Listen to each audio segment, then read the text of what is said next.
Para empezar, vamos a hablar del acero.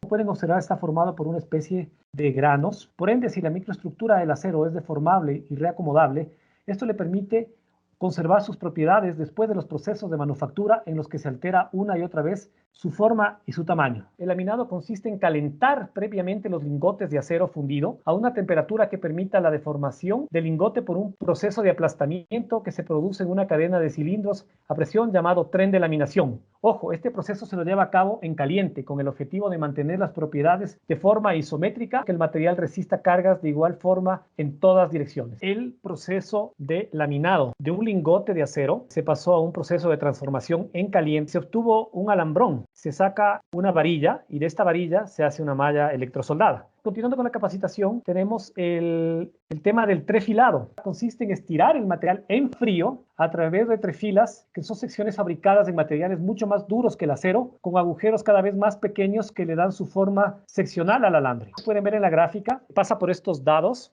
cada vez más pequeños uno de otro, es un proceso, y le empieza a estirar al alambre hasta dar el diámetro que se necesita. Esos son los procesos en que se hace una varilla que lleva la malla electrosoldada. El corrugado es el proceso que se lleva a cabo en las varillas para que se adhiera una textura que les permita aferrarse al hormigón o cualquier otro material fraguado. En terminología tenemos las indentaciones y los resaltes. Relacionado al corrugado tenemos que las indentaciones corresponden a las marcas con profundidad que deja la herramienta al ser presionada contra el alambre o varilla. Los relieves son efectos del amoldamiento con presión que sufren las varillas mientras están todavía fundidas a altas temperaturas o por el desplazamiento de las moléculas al trabajarse en frío.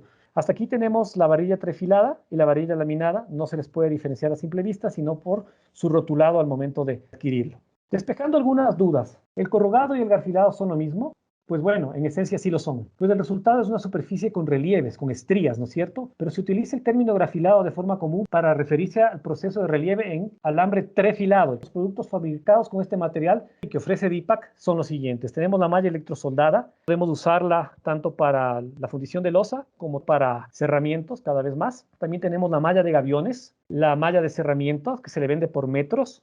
Tenemos también el alambre de púas. Existen muchas aplicaciones y manufacturas del alambrón. Aquí algunas de ellas. Tenemos las bobinas y elementos ligeros de sujeción, alambre corrugado, recubierto, las mallas electrosoldadas, los armazones para vigas, las mallas y tejidos de acero, entre otros, ¿no? Son todos los productos que salen del alambrón. Ahorita hablemos un poco de información técnica, ¿no? Pues bueno, la fluencia es cuando el material se deforma y no recupera su forma original, es decir, que fluyó por efecto de una fuerza. Por tanto, si una varilla fluye, se dice que quedó estirada. La resistencia, por otro lado, se define como el límite de tolerancia del material hasta el punto antes de la fluencia. Para comprender esto, tomaremos en cuenta la ecuación que se muestra a continuación. Corresponde al esfuerzo de un material en una varilla. Por ejemplo, la letra griega sigma corresponde al esfuerzo, la F a la fuerza aplicada y la A al área transversal de la varilla. El esfuerzo se mide en pascales, de a su vez en kilogramos por centímetro cuadrado. Este concepto nos da una idea de cuánto puede soportar un elemento de acero en función de su geometría y de las cargas que se apliquen. Pero ¿cómo influye esta resistencia al momento de seleccionar las varillas? Vemos que para la varilla trefilada la carga máxima es de 4.000 kilogramos, 4 toneladas, mientras que para la varilla laminada es de 3.300 kilogramos, aproximadamente 3.5 toneladas. Tenemos un factor de optimización de 0.84 de varillas trefiladas frente a laminadas. Esto, llevándolo a la práctica, significa que por cada 100 varillas laminadas necesitaremos únicamente 84 varillas trefiladas para que nuestra estructura tenga la misma resistencia. Vamos a ver la resistencia de los aceros que se ha probado empíricamente en laboratorios, y es así de donde se han obtenido los datos y requerimientos que nosotros vemos en las normas.